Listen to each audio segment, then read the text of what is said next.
So buying cheap carbon wheels on AliExpress can carry some risk, and this is a perfect example. One person posted these photos of their rear wheel completely destroyed. Now, as it happens, I have virtually the exact same wheel set bought around the same time from the same AliExpress seller. So what went wrong with these exploded wheels, and importantly, how have my set held up over the last year? Yeah, let's get into it. My name, as always, is Luke, and welcome back to Trace Velo. So I bought this wheel set from a brand called RYET on AliExpress. Cost me just under 300 quid, and that includes delivery, plus I didn't get stung with any additional import fees either. Now, on the same AliExpress listing that I got my wheel set from, I came across this review with those pictures of the exploded rear carbon wheel. Now, admittedly, that rim is 40mm deep, mine is 50, and I think the spokes are a slightly different spec as well, but they were bought from the same seller and a couple of months apart. So I think it's very likely that both carbon rims came off the same assembly line from the same factory in China.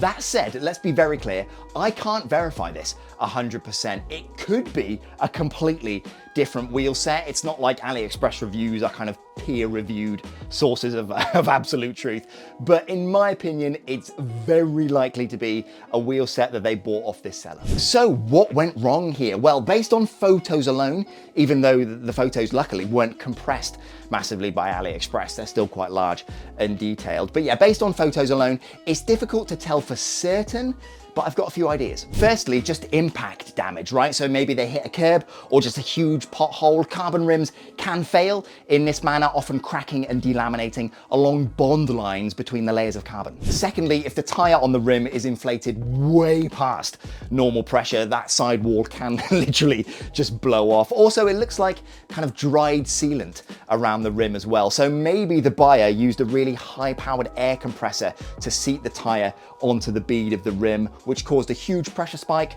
causing that sidewall to fail. Thirdly, it could be either of those two coupled with, a manufacturing defect. So maybe the resin in the carbon wasn't heated for long enough or didn't cure properly, causing improper resin flow between those layers of carbon pre-preg. Maybe there was some contamination between the layers of carbon as they were doing the layup, or maybe just a good old-fashioned air void in there as well. But look, ultimately, those are just my thoughts and speculations on the failure. Even with photos, it's difficult to conclusively say what happened. Plus, I'm just some D-bag in a garage, right? So if you have some, real insight into what you think happened with these wheels, definitely let me know in the comments.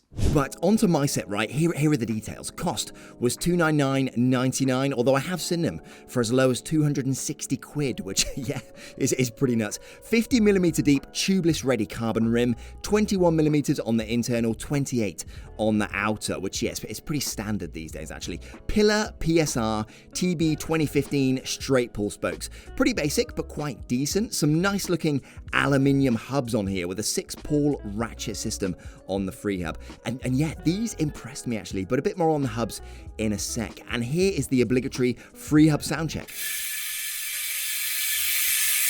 And yeah, it's not too loud actually when you're out on the road, pretty nice. Now the bearings, they're all pretty basic steel 2RS, so rubber seal cartridge bearings from NBK. Now NBK are a Taiwanese, more kind of budget tier bearing manufacturer, so it's not surprising to find them on these wheels. And the weight, 1,544 grams for the wheel set. Pretty average, honestly, these days, towards the heavier end, really. But look, here is the deal, right? I bought these in late June last year, got them in early September. I've ridden them all winter, sun, rain, all weathers. I've probably put close to 1,500 miles on them. Not loads, but, pretty decent. Zero issues. And what's more, I took them apart yesterday, did a bit of testing, and for the price, yeah, I'm incredibly impressed. Let's start with the spokes. For reference, spoke tension is a pretty good indicator of overall build quality. Ideally, all the spokes on one side of a wheel, so drive side or non-drive side, should be at a similar tension. A 10% variance across spokes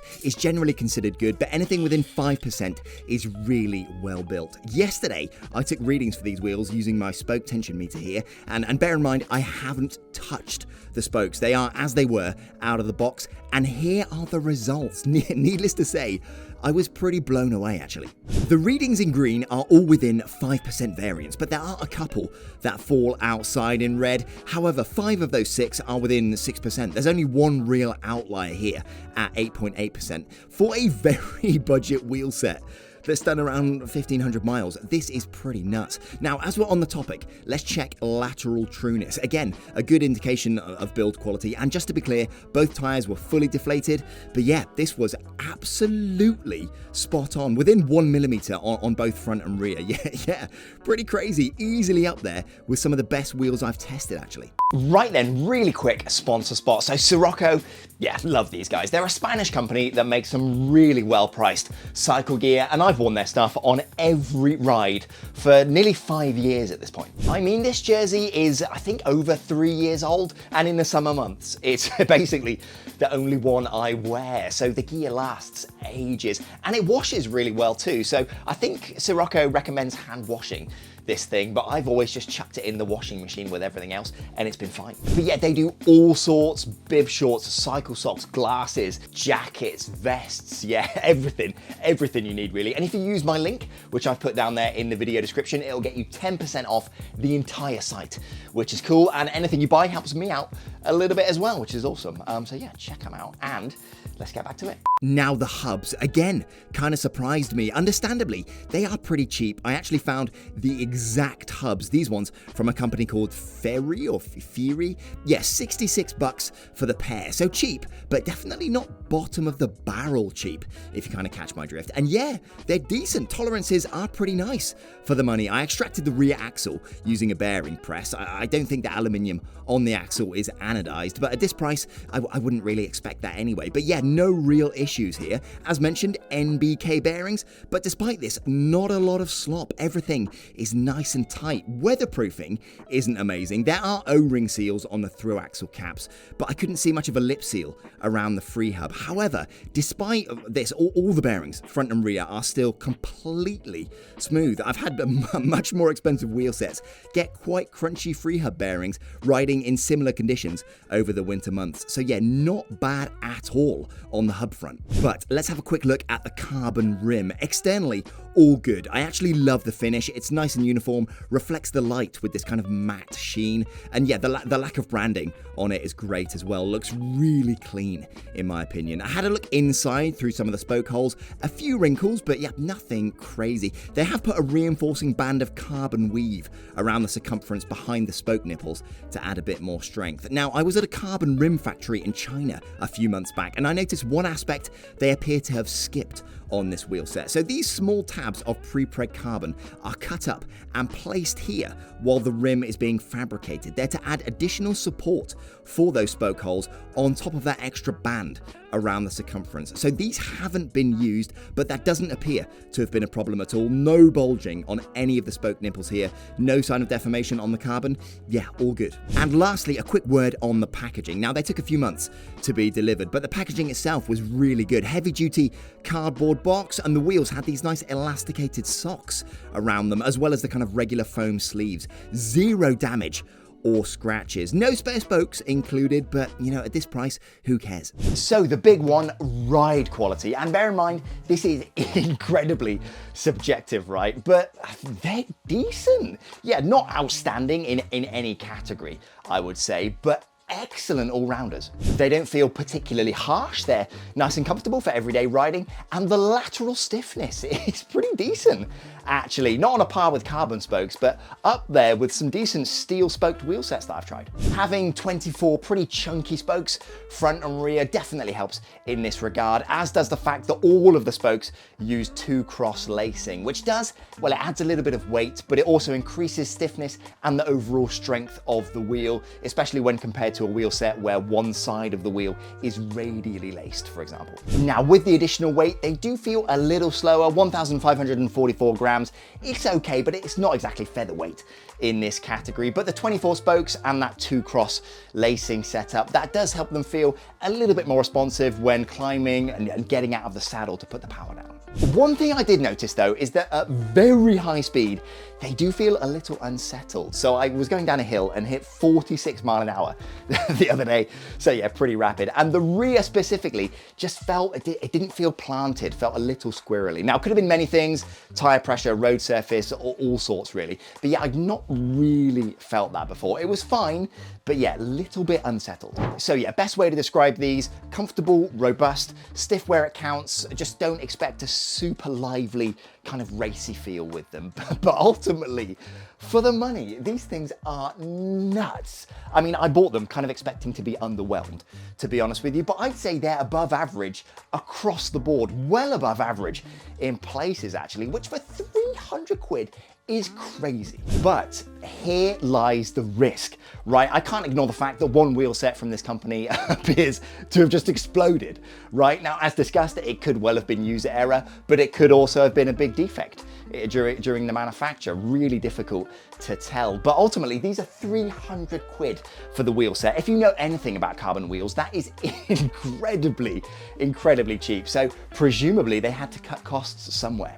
Now, obviously this is just speculation as to where they cut costs, but I would suspect the final quality control step before they, go out the door isn't particularly rigorous, and there's a chance the scrap rate at the factory for wheel sets is quite low, if you kind of catch my drift. But that's me just guessing, right? But look, there's a real chance I may have just got lucky with this wheel set. They have been flawless for me over the last year though, no doubt about that. This set, however, yeah, not so much. Now, I will leave the seller that I used for this wheel set down there in the video description for you. It's an affiliate link though, so if you do buy something from that link, it won't cost you anymore, but I do get a bit of kickback, which is cool, but yeah, do bear that in mind. However, it is also worth noting though, that 1-star review that I've been referencing for this video, it has disappeared. I saved all the assets and took screenshots and everything at the time because I had a feeling that that review might just up and vanish. Now, from my understanding, AliExpress sellers can't actively delete reviews from their product pages. So maybe the buyer themselves deleted their review. There's a chance that could have happened. But what sellers can do, they can decommission the product page, then relist it with a slightly altered description, and then AliExpress no longer shows those reviews. I mean, either way, it's a little bit sketchy that review is just, it's just disappeared. But yeah, there we go. That's the full story. Hope you enjoyed. Like, subscribe, all that good stuff. And I'll see you next time. Ciao. It's the bonus clip time. Right, I've got a few bits to chuck in on the end here, which I think are quite interesting. Firstly, I've started to wax my chain, which has been a very long time coming. I've got it on this bike here. You can see no grime coming off. It does actually look a little bit dirty, and that's because of the recipe I'm using. So paraffin wax plus PTFE powder and molybdenum disulfide, which is an anti-wear additive. And it's the molybdenum disulfide that gives it that kind of mucky appearance. But trust me, completely clean, completely dry. I'm quite impressed with it so far. Runs nice and smoothly. Plus I got a flat the other day and pulling the wheel off on the side of the road, I wasn't covered in that black grime, which was quite nice actually. I will say though, it is a lot noisier, I've found, than a regular oiled chain, especially on a monoblock cassette like this. Now I might put a video out showing my process if you're interested. I tried to keep it nice and cheap, obviously. So yeah, let me know if you want to see that. But I am quite impressed, I'll say that much. Secondly, I've got a load of new wheel sets to review, including these ones that I've just put on the bike, last week. Really interesting for a couple of reasons. So this might be the next video out actually on these wheels. And thirdly, I've got this contraption right here. So when I talk about lateral stiffness in a wheel set, I've not been able to talk with a great deal of authority on the matter, if you kind of catch my drift. Because basically what I do is I'll get the wheel set on the bike and then give them a squeeze like so I can sort of feel how much deflection there is in the wheel set. Then I'll just get them out on the road, ride them, and give you an idea of how they feel actually using them. With this rather crude contraption here, I should be able to measure lateral stiffness with a relatively decent amount of consistency between wheel sets. So I'll cover it in more detail when I actually kind of come to use it. But essentially, it's an old turbo train trainer that I've butted up against this desk. I've got this old frame. I can put whatever wheel set I want in it, and then I can, well, I've secured the wheel so it doesn't rotate using this old mechanical disc brake caliper here. Then with these 10 kilos worth of weights here and this hook, I'm basically going to put a pulley underneath the desk here so I can suspend those weights, which will pull the wheel across with 10 kilos worth of force, and then I can measure the deflection with this dial gauge. So it's not going to be incredibly accurate, but it should be quite consistent between wheel sets at least, and interesting more than anything really. So yeah, stay tuned for all of that, and I'll see you next time.